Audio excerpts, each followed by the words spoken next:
Hey, what's going on, guys? The Beldam is back for a brand new video. And in this video, I'm going to be doing a movie review of a first time watch for me.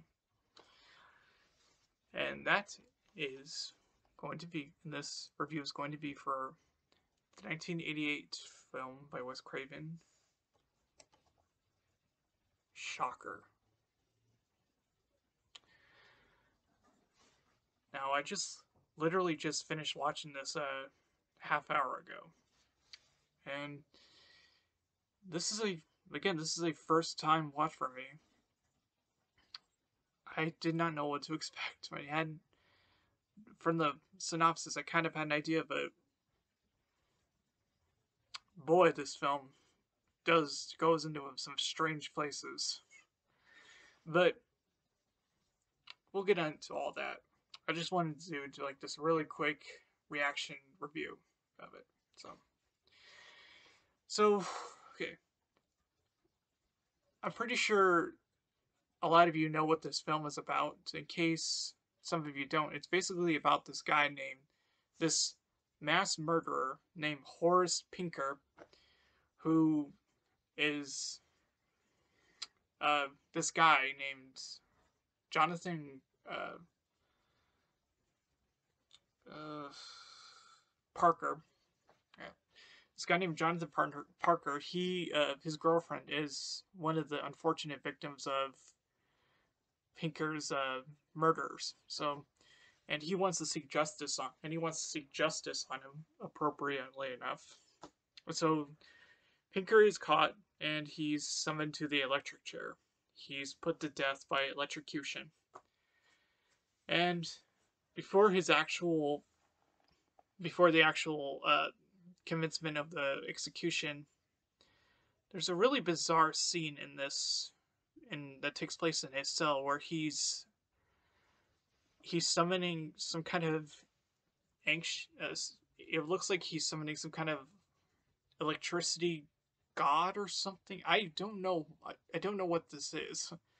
It's so strange. And he basically acquires the power to travel through electricity. And what he can do is, throughout this movie, they think they put Pinker to death, but he's very much alive still, kind of. But he has the ability also to jump from body to body via like touching someone. So this film is one part fairly odd parents movie Channel Chasers, and another part is Jason Goes to Hell with the body swapping. And I had hopes that the whole movie was, or like, I know we got to introduce our characters and stuff like that, but I was hoping that this movie was going to be primarily these two guys, just like jumping from channel to channel to channel, and then they fight their way through, and it just becomes a nonsensical yet entertaining movie, you know? Well, that's not the case. That actually doesn't happen until the like, last 20 minutes of the movie. This movie is also, by the way, this movie is almost 2 hours long. It's an hour and 45. It's an hour and 49 minutes, which, in my opinion, even though I personally don't mind long movies, the length of the movie has to feel warranted, and the length for this one, it did not feel warranted at all. It did not need to be almost 2 hours. Like, there's some stuff in here that you could have cut a lot of it down, and but that's just my opinion. It's the length has to be justified, and there's a lot of lull moments in this movie, but yeah, I'm trying to stick with this train of thought. I just want to get it out. Um, so like I said, he jumps from he travels electricity. He could travel through various TV stations, and when I was watching this, I was getting very, very strong Nightmare on Elm Street vibes. And I don't think I was going crazy with that because the film itself it kind of feels like a lost Nightmare on Elm Street sequel. It's Horace Pinker. He, his character and his mannerisms and the way he like presents himself, he gives off a very, very strong like Freddy Krueger vibe. Like he is a serial killer who has like these wisecracks and one-liners. And I know that doesn't sound like a lot, but it's if you watch this movie and you cannot help but think that this guy is just another Freddy Krueger. Like it's it's uncanny. Like the only thing that's holding him back is he's not burned, but he could travel to electricity. And that's another thing.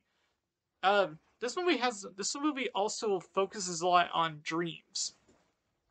Yeah, the character Jonathan, he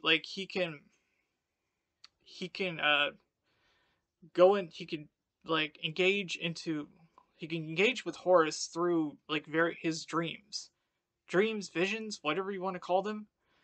But it's like this is a Nightmare on Elm Street movie. But it's just the names of the characters are changed around. And I'm not even kidding. There's like I didn't catch her, but apparently like Heather Langenkamp herself makes a small cameo in this movie. So if that doesn't tell you that this is a Lost Nightmare on Elm Street sequel, I don't know what will. It just everything about it just feels that way. So I got all that out. I got the length, the length. What else can I say about it? It was an interesting watch. I will give it that. I just wish that it's kind of well, this is just my opinion, but I think it didn't like live up to its full potential. It could have been like a really I don't know if this is categorized under horror or a really silly dark comedy because it feels more like comedy to me. And I'm gonna say something kind of I don't know if it's controversial or not. But here it goes. I know that horror remakes get a bad rap. I do. There are some horror remakes I absolutely love, honestly. This movie could benefit from being remade. If you took this concept and you kind of modernized it, I think it could be a much better movie. That's just my 2 cents. I'm just saying like this is a decent movie, but I think it could benefit from being remade. And if you guys agree or disagree, let me know in the comments below. So, yeah, that's just about it. I just wanted to give my quick thoughts on this movie. I certainly enjoyed it. I probably will watch it again with the commentary, but I won't say it's one of Craven's best movies. Um, yeah, I wouldn't say that at all. Uh, I know he's mostly known, like more for being the creator of Freddy Krueger and Ghostface. Like those are his magnum opuses. Those are two iconic creations. Everything else, eh. I mean, I'm slowly working his way through his catalog, and this is just one of the many. The first I'm going to be I watched. I'll probably do People Under the Stairs next, and maybe do a review on that because I watched that one when I was a kid, but I have not seen it in years. So I wonder if it would hold up or not. So, anyways, what would I give this as a rating? I would give it a 3 out of 5. Decent, but could have been more. Anyways, thank you guys so much for watching my video, and I appreciate it, and I will see you soon with a new video.